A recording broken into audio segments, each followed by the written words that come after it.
This is the Detroit Sports Podcast Network.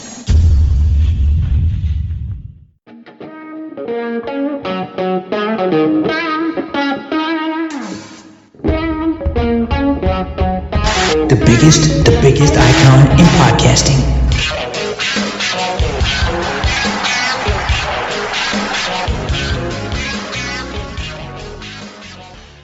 Thanks everybody for downloading the latest edition of Doc and Jock. I am the Doc, John Macaroon. Joining me as always, my cousin Adam, the Jock Strozinski. It's podcasting time, baby. Here today to break down all things Detroit Lions. They finally ended their season. My goodness, 17 games. Whew, I didn't think the extra game would take a lot out of me, but my goodness, that's an extra week of coverage, a lot of talking, 4 or 5 media sessions, going to the game, and knowing that the Packers were going to treat it like a bye week by sitting their players or not having their best players play the entire game. But finally, the season ended, and at least it ended on a good note with the Detroit Lions getting the victory. Cuz, what's up? Looking forward to this broadcast. Me too, man. What would you say if the NFL turns around and makes an 18-game season? Because I feel like that's the direction we're headed. I feel like this was just kind of the preemptive strike before the NFL and the NFLPA come to blows. The next thing you know, we're getting an 18-game schedule. How horrible will that be? I feel like 16 games was perfect. 17 games was okay. I don't feel like we need an 18th game. You see, if they eliminate the entire postseason, I think, or excuse me, preseason. If they eliminate the entire preseason, I'll be very happy. There was no preseason last year, 16 games. I thought that was exactly the right amount. And I think that's the way they should keep it. No preseason, just practice. Look, if you can't figure out how a player is going to play and you don't know, maybe one preseason game and 16 games. And then the game is just used to see what a player looks like in game action. But in my mind, 18 games would be a drag. Yeah, because I think everyone knows it's long, it's tedious, it's a lot of work. The NFL is a 24/7, 365 operation. People are talking about it nonstop. I mean, literally, because today is Wednesday when we're recording this. Amon-Ra St. Brown's already catching balls on the jugs machine. He's on his Instagram doing his thing. It's like, dude, he doesn't even take a day off. And that's what it looks like. The NFL has positioned themselves to really only have like a couple weeks where it's slow. It's draft season. It's about what the rosters are going to look like. It's about season reviews. It's about firing coaches. So I don't want it. I don't want to go to 18 games unless you eliminate completely the preseason. It's just a lot. And I found myself, I got through 16 weeks just fine. I felt like that was the sweet spot, and I think that's where covering it is good for me. 16 weeks is enough. But I like the way it worked out this year where the last couple weeks got to be virtual, so it got to be less of a grind. So all in all, it was a good experience and all that. But hey, at least they got the victory. You had a feeling, I at least had a feeling that when you take out Aaron Rodgers, when you're looking ahead, motivationally wise, the Packers weren't 100% into it. They just wanted to get into the game and make sure they left with all pieces intact. And that's what they did. And really, for me, I was encouraged because I don't know what the Packers are seeing in Jordan Love. I don't see the next big thing. And you've been sitting behind Aaron Rodgers, the great quarterback, and you get your opportunity, and it looks ho-hum. His throwing motion's weird. I don't see it. And so if he's the heir apparent, I'm really, really impressed with what could happen here with the Lions, especially with what happened with the Bears and the Vikings. Whew, I thought that, when the season ended, I thought, you know what? Yeah, depending on how it shakes out and who these two teams hire, Detroit's not sitting in a bad spot heading into year 2 with Dan Campbell. So I'm curious, now that you got a chance to see all 17 games, it shook out to be a 3-13-1 season. Was it successful? What did you make of it? Because it's really weird to sit back and see. It almost feels like we're planning a parade for the best three-win team in the history of the NFL. Everyone's loving it. Everyone's happy. Everyone's like, yeah, listen, Dan Campbell made a bad choice and Anthony Lynn, he fired him right away, but no big deal. It's all great. I would have thought the honeymoon period would have ended the second the Green Bay game ended, but no, it's gone on to take epic proportions where national writers are looking at the rebuild being promising and writing these puff pieces. So I'm fascinated to get your sense of where you think this team is. Yeah, I mean, look, so going into this season, I think my expectations were 5 games. Maybe it was 4 games. So they kind of teetered right around that mark when everything was said and done. But I think it was a successful season from this standpoint. What you got on the field was growth from your head coach. You got a lot of growth from a lot of players. You got some growth, I believe, from your GM, and I'm gonna talk about that in a little bit here. But I think what you've seen the foundation and you've seen the makings of what could be. All right. And look, I know it was only 3 games that they won.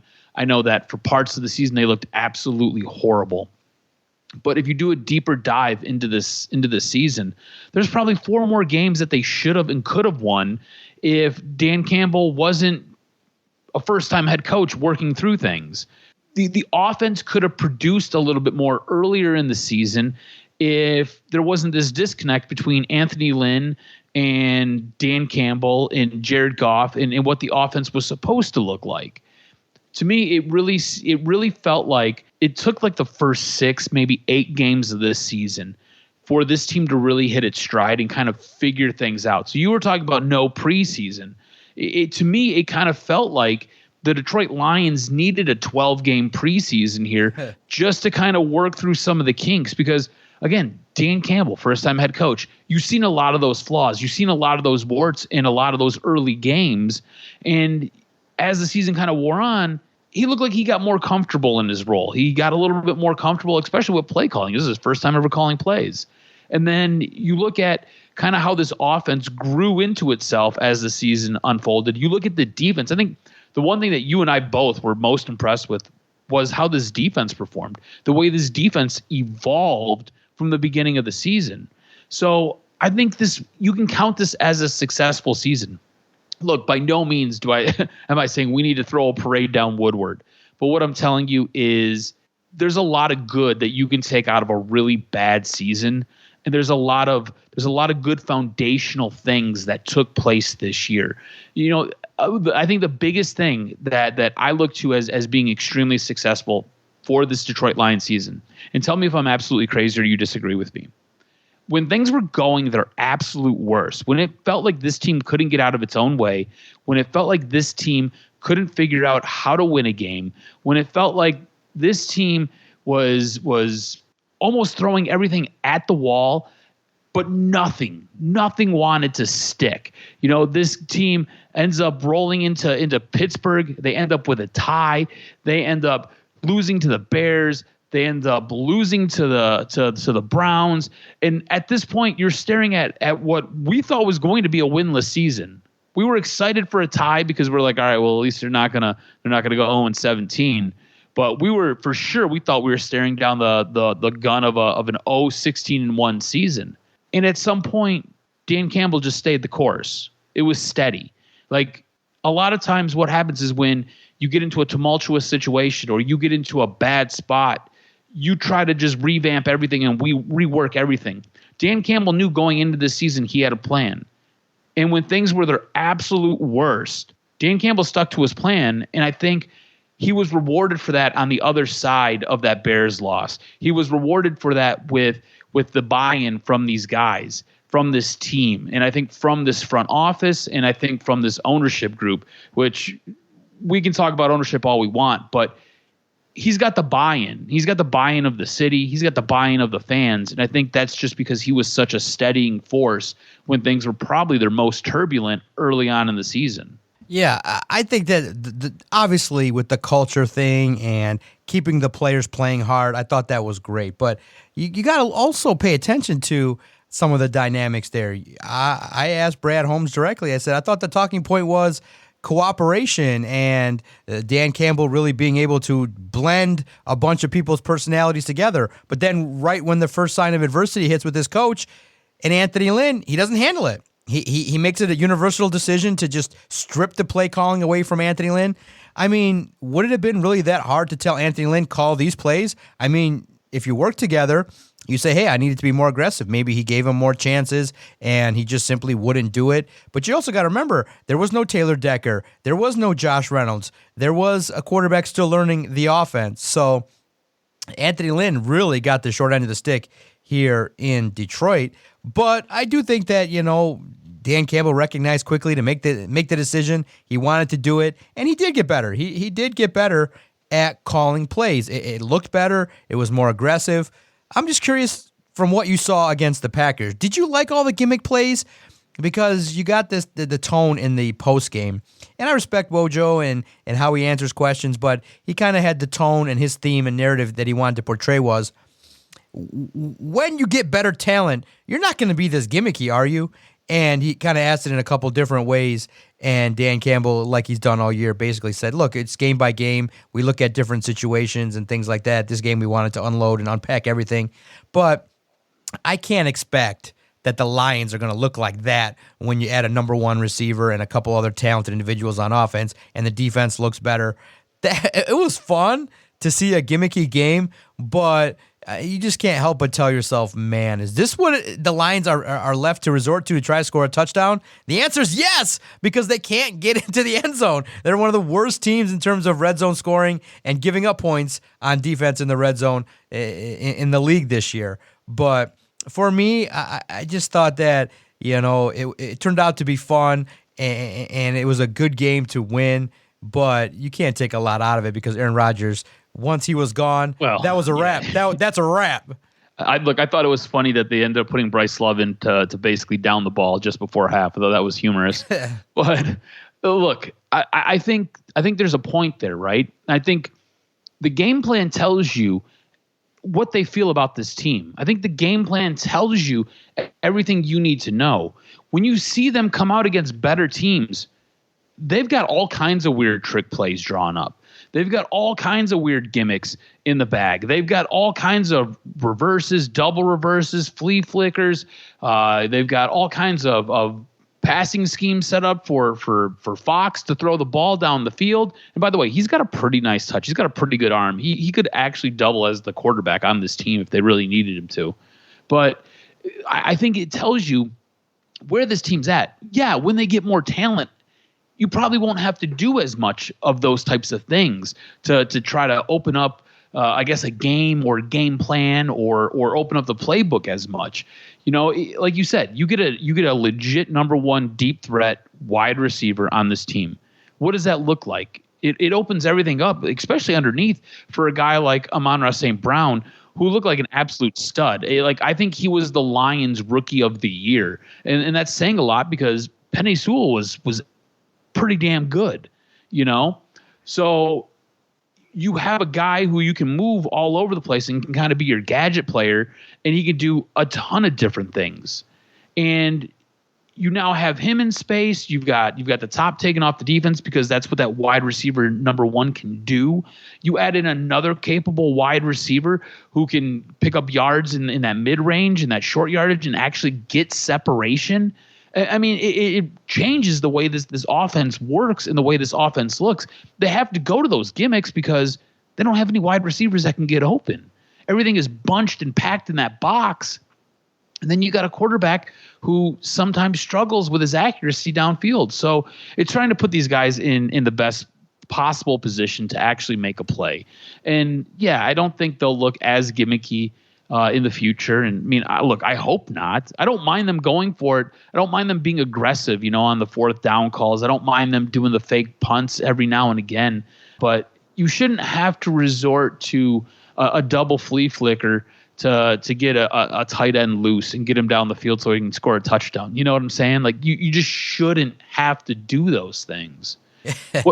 It's crazy because it was fun and the fans like it. I like the aggression. I like the fact that they broke the record. I like the fact that they went for it that much on fourth down. Now, the Chargers quickly came in and broke the record in terms of completed fourth downs. The Lions on Sunday set 2 records on fourth down. The amount of times that were completed and the amount of times actually going for it. They hold that one still. The Chargers took the number of completed fourth downs that were successful on Sunday in their boneheaded situation. So, yeah, I'm getting that feeling like, okay, it's nice. The players have they have the utmost respect for Dan Campbell. They're very happy. They're very impressed, and they want to keep fighting. But the bottom line, on Monday, when it was the wrap-up, the all-injury team showed up. It was Frank Ragnow, T.J. Hockenson, Romeo Quara. We had a chance to talk with everybody. Everyone seems to be doing well in their recovery. But my goodness. Bro, I just think the thing that bothered me the most was I feel like, I don't know, it had the tone for me this year. Like the injuries were just an accepted part of the year. Yeah. When in my mind, I'm thinking like we need to do a deep dive. We got to figure out why all these injuries, what's going on. You had Swift, Jeff Okuda, who's been ancient, who's now his name's been brought up because everybody asked about him. I just feel like the Lions athletic training staff really might have to take a deep dive into figuring out what the hell they can do to keep some of these players healthy, because yeah, you expect injuries, but you didn't even get to see Amani Oruwariye for the last 3 weeks because he got hurt.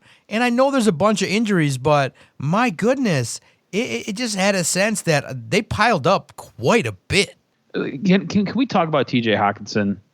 And like, yeah, I know injuries were part of the season, especially for him. But was he not a letdown this year? Was there not more expected of him? And did he just seem like he really just put on the most average season that you've ever seen? I think that based on the expectations, I think that there's a lot of hype surrounding him, and he didn't block as well as maybe he would have liked. I thought that there was a lot of mental errors that creeped up in his game that was really concerning. Yeah, based on the fact that the potential that you'd like to see out there, I thought was really disappointing that the season shook out for him that way. I don't know what the deal is. I don't know if he's starting to get a little concerned playing here. I don't know if it was the tough situation with how it worked out with Jared Goff. But they said they were friends. They said that they're close and doing things, and it just didn't click the right way. And I don't know, because that's a real interesting point you made. What's going to happen when he returns? Is the situation going to be still the same with Amon-Ra St. Brown and the connection that they have? Because the connection is really strong and really awesome at this point in time. And you wonder, how does T.J. Hockenson fit in the mix? Is he going to help? You'd hope so, but it stinks right now because you got 5 tight ends, and really besides Hockenson, they're all still raw and young. So I'm not so sure. He obviously is somebody that has to step up next year. I just thought, yeah, for sure, if you look at disappointments, he was among them in 2021. Yeah, for me, man, he was just like a total letdown. Yeah. Like, I felt like going into the season, he was the guy that you and I pointed to as really helping this offense. And I feel like he was just kind of middle of the road. He was just, there were points where he was just a guy that was out there. Yeah, it was just like going through the motions, which was pretty frustrating. See, I think maybe he's the victim. He falls victim to the DSP curse because we put so much faith and stock in him. That, and at this point in time, I've moved into my new home. I'm settled in, and a couple months back into the Macaroon Mansion, the Macaroon Estates, we'll call it at this point in time, and the baby mansion, and that money is good. I was with the girls, and I took them to Dave & Buster's. It was like a night where you knew Andrea, my wife, needed a night away, and sometimes you just got to do a solid and take the kids and do something, give her a little peace of mind. So I took them, and they had a silent auction, and one of the items was a signed jersey with T.J. Hockenson. I'm like, I'll throw $200. It's charity. It's a write-off. I need to do a lot of write-offs because my partner, the tax man, is going to love me this year.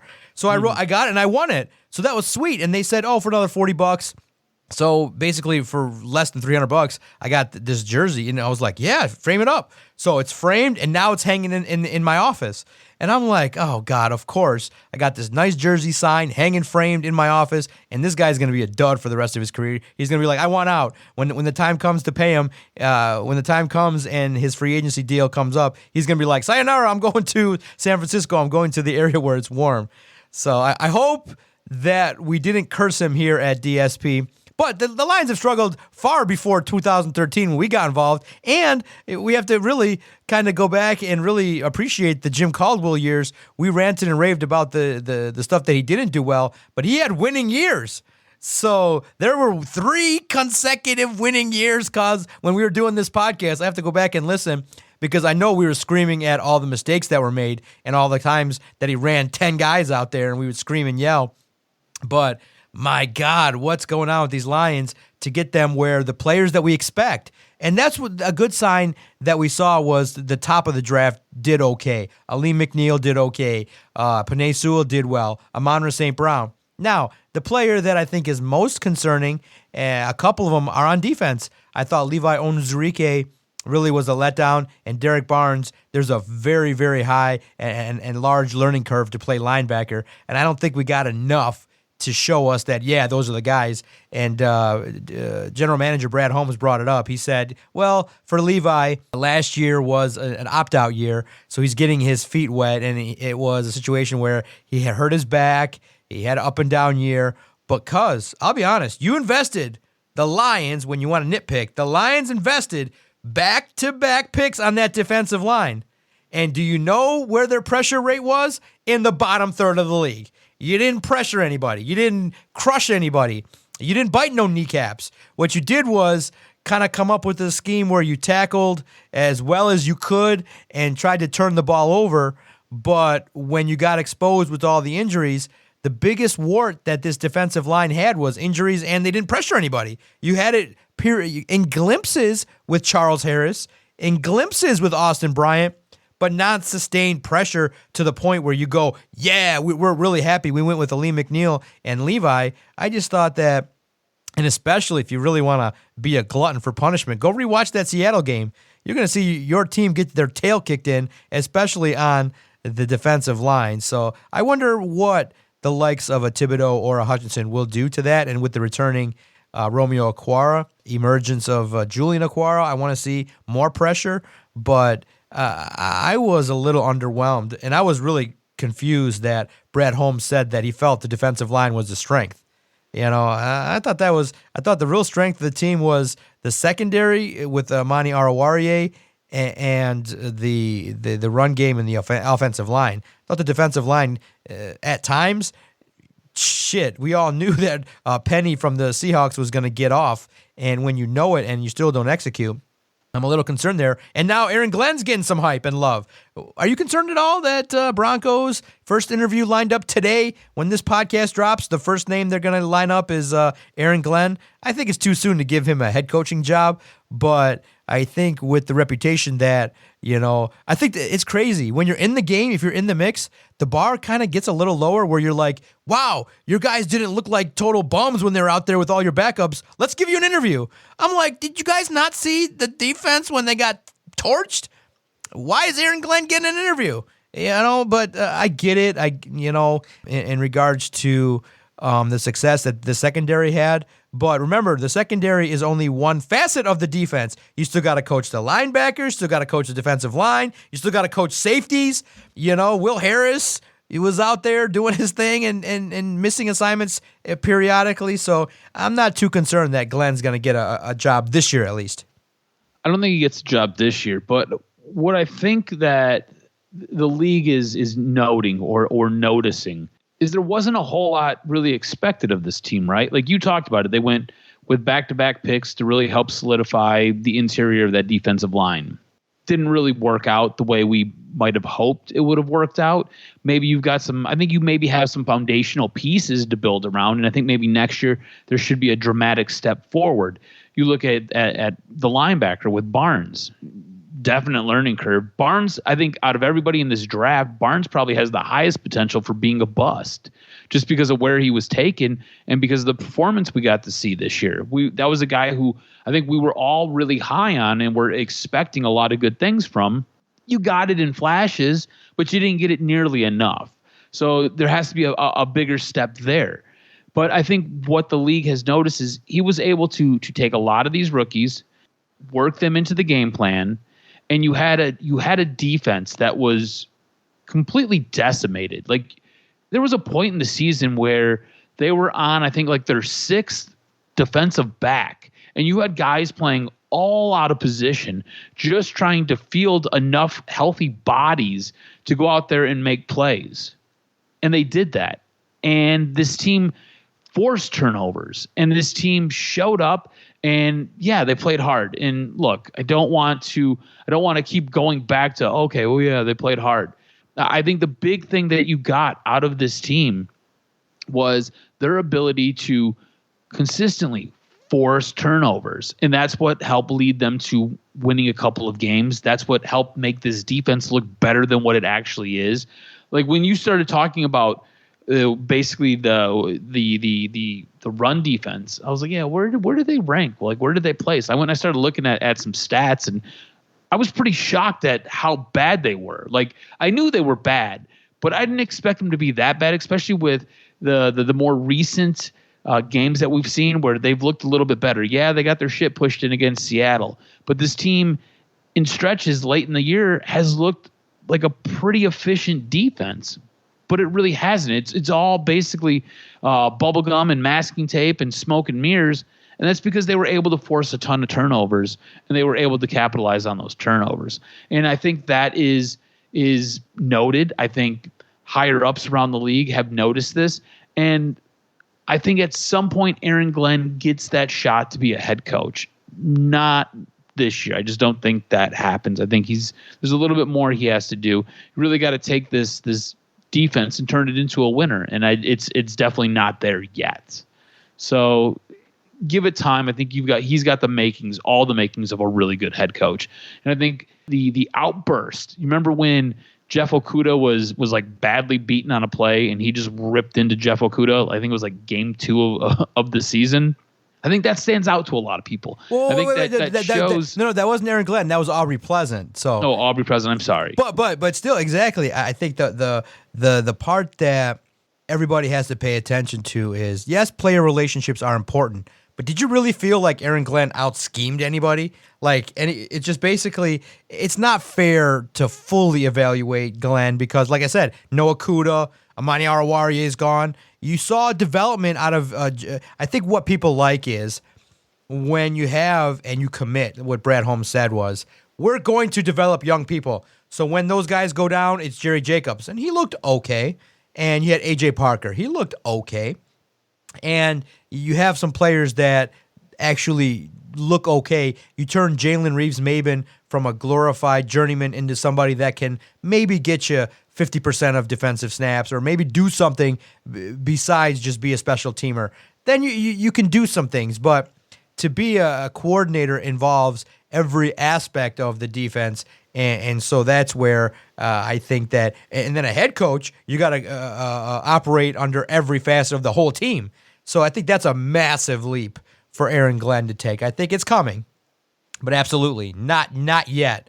I think a team would be crazy to do it, to go from one-year coordinator to make him a head coach this quickly. So I think that's great. That I do believe the big decision ahead, and we'll look into it in the coming weeks, is do you hire Ben Johnson? Do you make it Deuce Staley?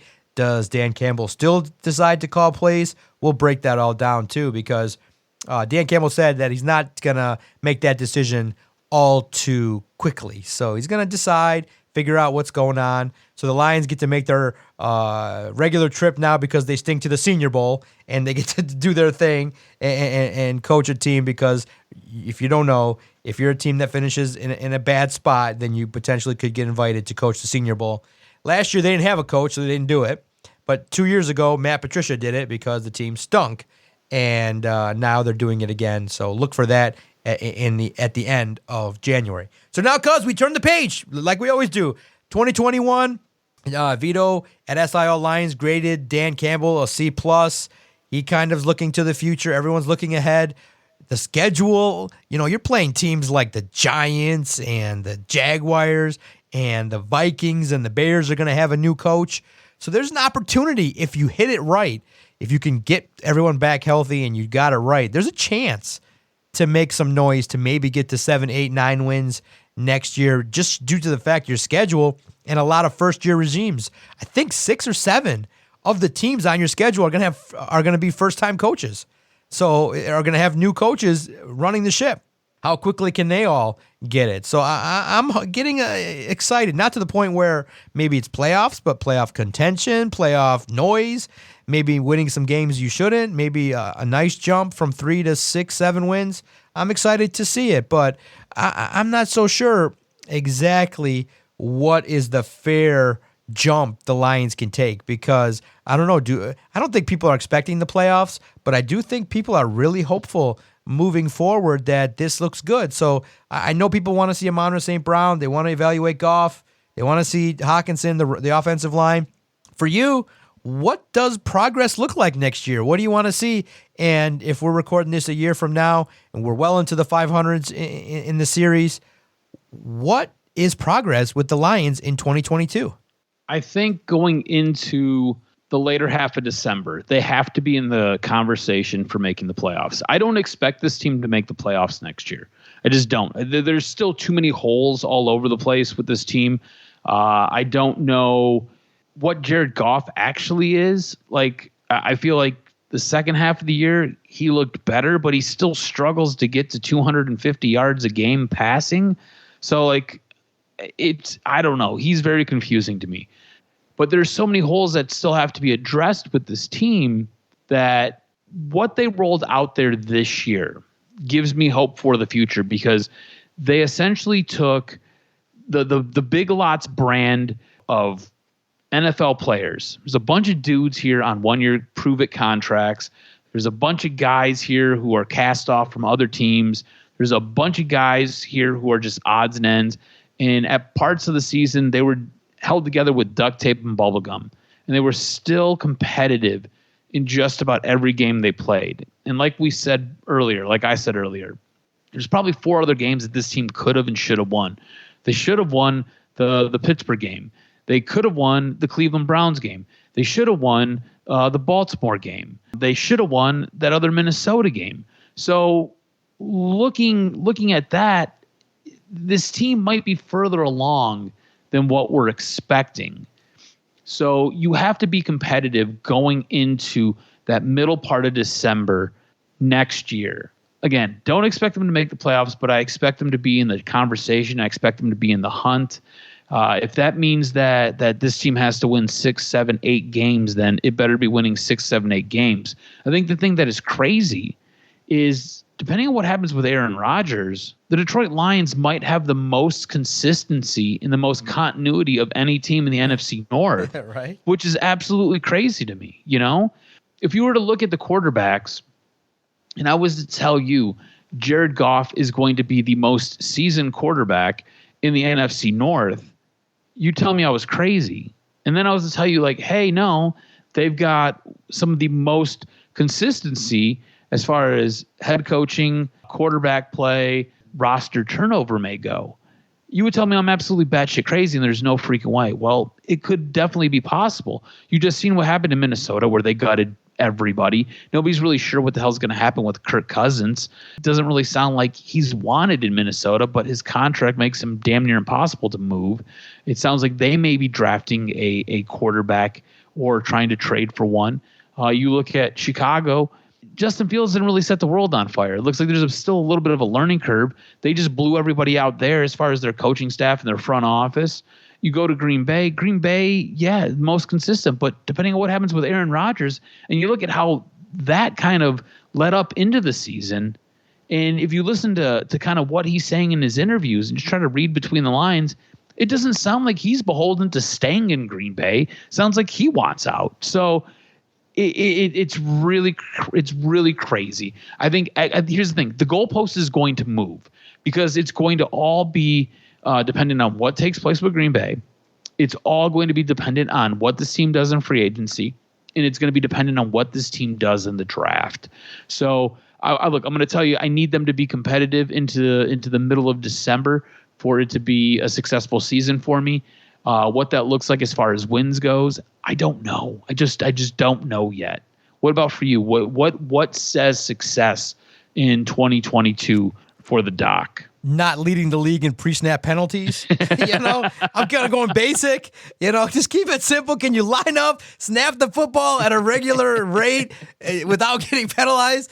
And I laugh, but the shit keeps happening. It's like, it's always something. You remember with Jim Caldwell, it was always not getting 10 men or the pass back and forth kind of thing, or he would never defend the team when they kept getting screwed by the officials and the blank stare that he always had. And the funny part was, you remember when, the Heat started to get kicked up in that third year and everybody was like, God, that blank stare annoys me.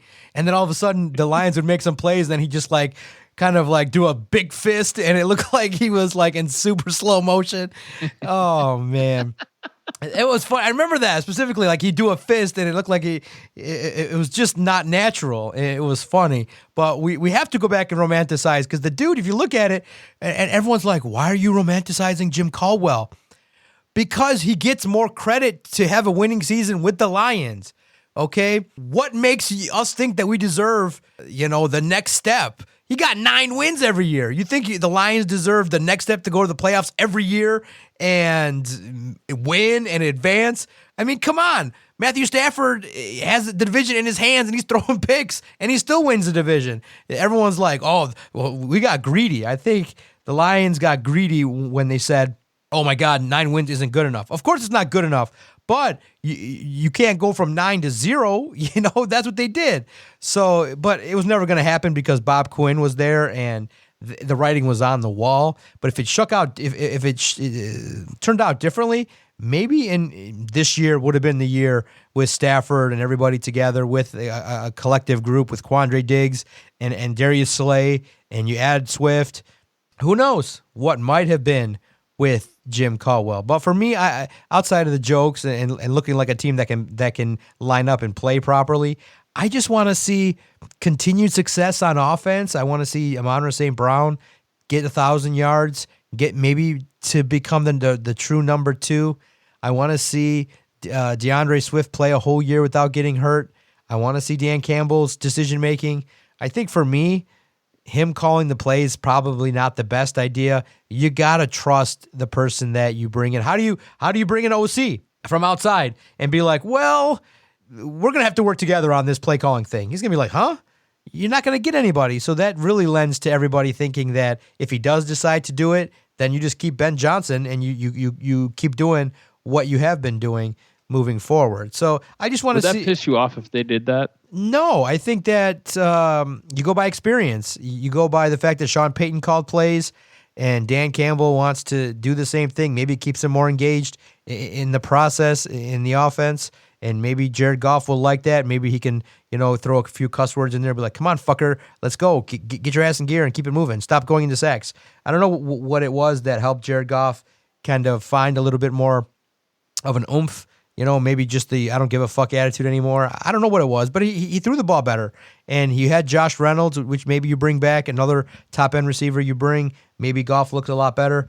But I don't know. I just think that with Dan Campbell, I think that there was some level of control that he wanted to have with the offense. And when he saw it wasn't happening, it worked. I mean, all the stats bear out that points per game got better, average yards per rush got better, the offensive line was better. So, even though it wasn't perfect, he did his job. I do want to harken back real quickly to the changes.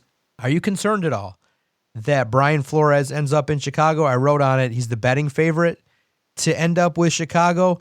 Now, it's crazy because that story in Miami kind of has a similar feel to the Lions and Jim Caldwell, but on a different note. Brian Flores is a hard ass. I mean, the reporters down there are miserable, and they're so jealous of me covering the Lions. They're like, Brian Flores, we just saw a player get carted off and he's hurt. And we asked him about it and he's like, we'll see, we'll evaluate it and we'll let you guys know. He wouldn't divulge anything. And when they knew it, when it was reported by the NFL Network and it was talked about on TV, he wouldn't talk about it. So the Miami reporters are happy as hell. But he got wins. I mean, in what sport can you go on a 7-game losing streak, turn that around with a 7-game win streak? The players seem to kind of maybe buy in.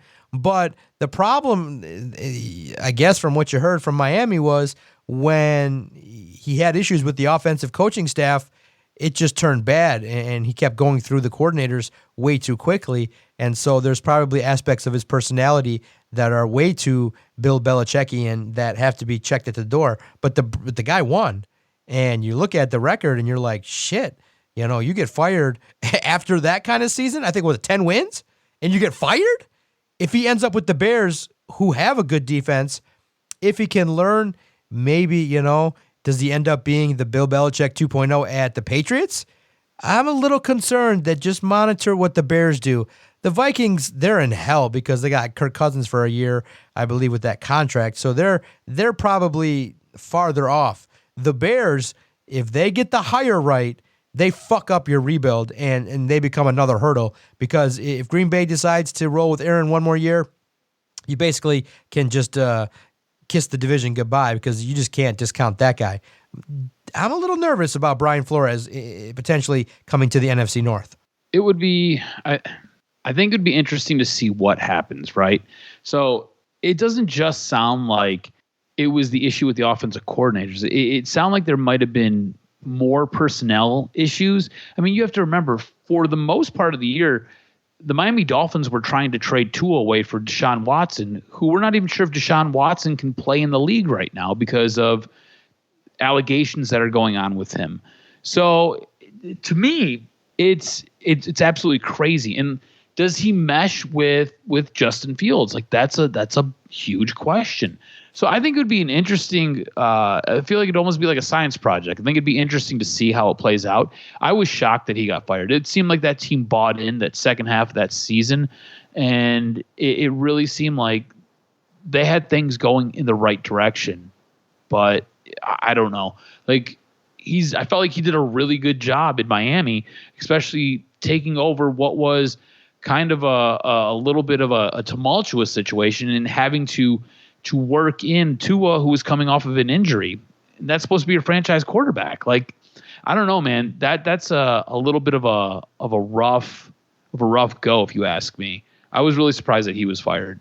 Yeah, I think everybody was surprised. Really, they were, and the turnover was crazy. Joe Judge got whacked. I thought when you go on a 10-minute diatribe, I think memo to coaches, don't ever use the word clown show in a media session. Just don't do it. Just erase that word. And when you use the word clown show and then you go out there, and did you see that formation that got highlighted on Twitter?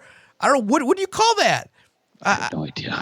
It was what you saw that, right? Yeah. Man, there was so many firings.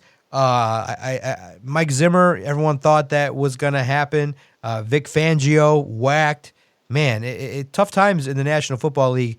Even when coaches win, now you got to win and keep the players happy, because ownership's like, shit, we got to figure this shit out. And then you got to give I can't wait to get home tonight. I'm going to watch some wrestling. I'm going to watch the Hard Knocks with the Colts, because they choked at the highest level of choking in the history of historydom. I mean, you can't lose to the Jaguars, and that's crazy.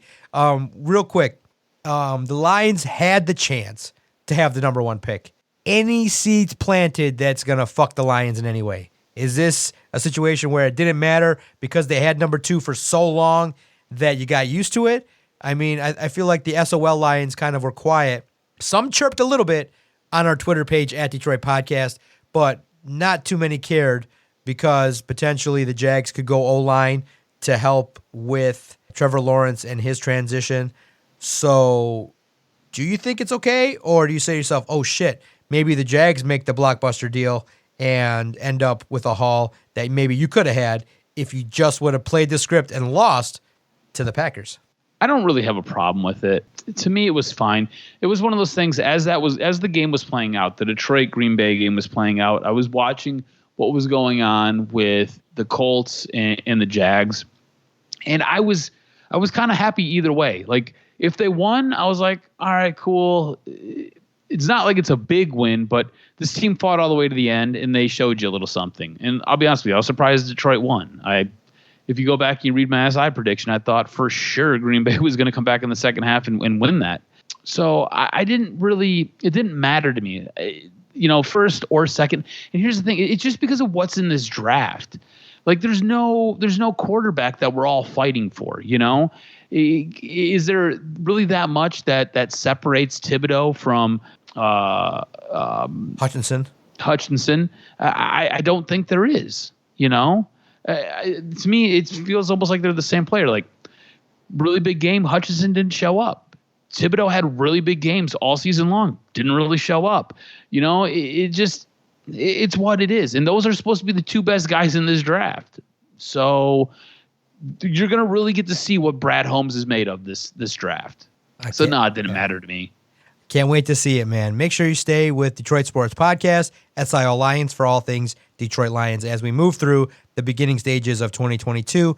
Free agency, the draft, all the rumors, highlights, speculation, trades, anything that goes down with the Detroit Lions. Make sure you stay with us here, and thank you for your support. If you've agreed or disagreed with anything that we've said here on this broadcast, hit us up. Message us on Twitter at Detroit Podcast. Every single day we're putting out great podcast content. Make sure that anywhere you listen to your favorite podcast, when you go and you search, hit Detroit Sports Podcast, and our podcast will find you when you hit that subscribe button.